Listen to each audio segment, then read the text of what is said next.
Saludos a aquellos que buscan el misterio y lo paranormal. Les invito a sumergirse en una atmósfera terrorífica. Prepárense algo para comer y beber y déjense llevar por una narrativa que envolverá sus sentidos en un escalofrío. Primer relato. Llegó Miguel. Necesito contarte lo que me pasó el 14 de febrero en la Alameda Central. Todavía me pongo de los pelos cuando lo recuerdo. Amaneció un día gris y frío, de esos que te hacen sentir como si algo extraño estuviera a punto de ocurrir. Yo, soltera y con la esperanza de encontrar el amor, había aceptado una cita a través de Tinder. El tipo, un tal Miguel, no tenía foto en su perfil, lo que me daba un poco de mal rollo. Pero bueno, decidí darle una oportunidad. Llegué al parque y en cuanto lo vi, supe que no sería un encuentro normal. Era alto, de pelo negro azabache y ojos que brillaban con una intensidad casi sobrenatural.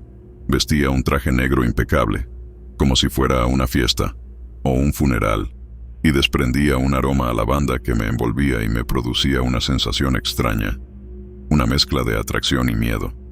Empezamos a hablar y, al principio, todo era normal. Me contó que era de un país lejano, que era músico y que le encantaba la poesía. Su voz era profunda y melodiosa, con un ligero acento que me resultaba fascinante, pero a medida que avanzaba la conversación, notaba que algo en él no encajaba. Su mirada era demasiado penetrante, como si pudiera leer mi alma, y sus palabras sonaban como un susurro que me helaba la sangre. En un momento dado, me levanté para buscar algo en mi bolso. Cuando regresé, el tipo ya no estaba. Solo estaban su copa de vino medio llena y la comida intacta. Me quedé helada, con el corazón palpitando a 1000 por hora. No sabía qué pensar, si había sido una alucinación o si realmente se había esfumado en el aire. Revisé mi teléfono y vi un mensaje de Miguel. Voy tarde, discúlpame, estoy a punto de entrar al parque. Miraba el mensaje confundida y pensando, pero si ya estaba allí, ¿con quién había estado hablando entonces? De repente un chico se me acercó. Decía llamarse Miguel. Me saludó con una sonrisa cálida y me preguntó si estaba bien. Confundida le conté lo que había pasado, describiendo al hombre misterioso con el que había estado hablando. Me miró con una mezcla de incredulidad y comprensión. Este lugar está lleno de historias, me dijo. Se dice que algunos espíritus vagan por la Alameda, buscando compañía o tal vez una redención. No sabía qué pensar. ¿Había sido víctima de una alucinación? ¿O realmente había estado en contacto con un ser del más allá? Lo que sí sé es que esa experiencia me dejó marcada y sinceramente me costó confiar en las personas que me citaban a través de la app. Todavía hoy, cuando paso por la Alameda Central, siento un escalofrío en la espalda. No sé si volveré a ver a ese hombre misterioso, pero nunca olvidaré el miedo que sentí ese día. Breve pausa. Si no te suscribes voy a hacerle cosquillas a un zombi mutante. Y nadie quiere escuchar a un zombi mutante llorar. Es desgarrador. Así que, ¿qué esperas? Suscríbete. Segundo relato. Cupido quiere conocerte. No van a creer lo que me pasó. Todo comenzó un día de San Valentín, cuando descargué una app de citas. Conocí a un usuario llamado Cupido, que al principio parecía encantador. Era inteligente, atractivo y conversaba sobre temas que me interesaban. Sin embargo, algo en él me inquietaba, como si ocultara un lado oscuro. Las preguntas de Cupido se tornaron cada vez más morbosas. Sus referencias a asesinos seriales y sus descripciones de crímenes brutales me erizaban la piel. Me dio un escalofrío fulminante cuando Cupido mencionó un caso sin resolver que investigaba para una clase de criminología, un caso que solo yo y mi profesor conocíamos. Todo fue a peor cuando me envió una foto simplemente macabra. Se trataba de un torso mutilado, con una marca hecha con un cuchillo en el pecho, una flecha. Al ver esto bloqueé al usuario de inmediato. Borré la aplicación de mi teléfono y me encerré en mi habitación. Me quedé en pánico y hasta lloré de impotencia. Fue muy heavy lo que me había mandado. Evidentemente, esa noche no pude dormir. Las imágenes y las palabras macabras de ese usuario se repetían en mi mente como un mantra de terror. ¿Quién era Cupido? ¿Qué significaba esa horrible foto? ¿Y cómo podía tener acceso a información tan personal sobre mí? Las preguntas me atormentaban, impidiéndome conciliar el sueño. Me sentía vulnerable, expuesta, y tenía la sensación de estar siendo acechada. Era horrible. Aterrorizada, pero con la determinación que me caracteriza, decidí investigar.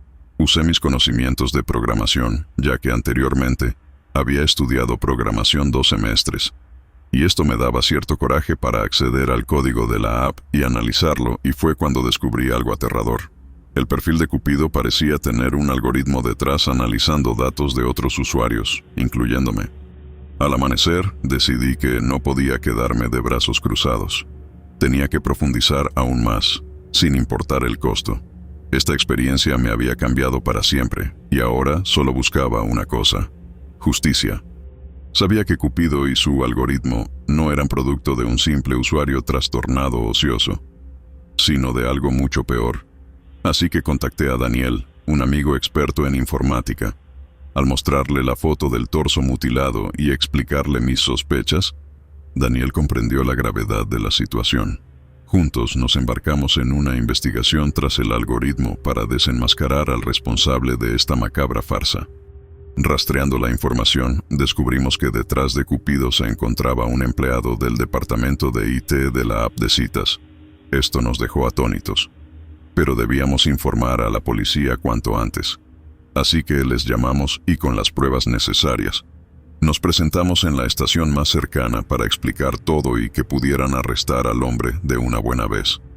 Tras una intensa interrogación, el hombre confesó ser el responsable de 8 asesinatos. Motivado por una fascinación enfermiza con los crímenes seriales, había utilizado el algoritmo para seleccionar a sus víctimas y mi información personal para atormentarles y corromperles. El caso finalmente se resolvió, pero la experiencia me dejó una profunda marca. Aprendí que el mal puede esconderse incluso en los lugares más inesperados, y que la tecnología, en manos equivocadas, puede ser utilizada para cometer actos terribles. Esta experiencia me cambió para siempre. Ahora soy más consciente de los peligros que acechan en el mundo digital, y San Valentín nunca será lo mismo para mí. Tercer relato. No soy quien digo ser. Anoche, en la víspera de San Valentín, me pasó algo que me dejó con los pelos de punta. Estaba en mi apartamento, fumando un cigarro y sintiéndome más solo que nunca. De repente, alguien llamó a la puerta. No esperaba a nadie, pero al abrirla me encontré con una mujer que jamás había visto. Era alta, elegante, con un vestido negro y unos ojos verdes que brillaban como esmeraldas. Me dijo que era la nueva inquilina del apartamento de al lado y la invité a pasar. La conversación fluía con facilidad y me di cuenta de que era una mujer inteligente y culta. Le pregunté por la señora Margarita, la anciana que había vivido allí durante años, y me dijo que había fallecido unos días antes. No sé qué me pasó, pero sentí una conexión con ella que no había sentido con nadie en mucho tiempo. La invité a cenar y aceptó. La cena fue deliciosa, llena de risas y confidencias. Le conté sobre mi vida, mis errores y mis frustraciones. Ella me escuchó con atención y compasión, sin juzgarme. En un momento dado, la conversación se volvió más seria. Me dijo que tenía que decirme algo, que no era quien aparentaba ser. Sentí un escalofrío recorrer mi cuerpo. ¿Qué quieres decir?, pregunté algo nervioso. No tengas miedo, me dijo con una mirada tranquilizadora. Yo confío en ti. Tomé aire y respiré hondo. Dime quién eres, dije con firmeza. Soy la muerte, me dijo con una voz tranquila. Y he venido a buscarte. No te puedo explicar el terror que sentí en ese momento. Me levanté de la mesa, tambaleándome, sin poder creer lo que estaba escuchando. No tengas miedo, me dijo con una voz suave. Solo será un momento. Se acercó a mí y me tocó la frente con su dedo frío. En ese instante, una sensación de ahogo me invadió, como si el aire se escapara de mis pulmones. Mi corazón comenzó a latir con fuerza desmesurada, y un dolor punzante me recorrió el pecho. Caí al suelo, luchando por respirar. La última imagen que grabó mi mente fue la de la muerte, mirándome con una expresión serena y compasiva. Al día siguiente, una vendedora inmobiliaria encontró mi cuerpo sin vida. La causa de la muerte: un ataque al corazón fulminante. En el apartamento no había rastro de la mujer, solo una botella de vino vacía sobre la mesa, un silencioso testigo de la última cena. Tío, No sé qué pensar. ¿Era realmente la muerte? ¿O todo fue una alucinación producto de mi soledad y mis vicios? Lo único que sé es que desde esa noche algo ha cambiado en mí. Ya no me siento tan solo, ni tan vacío.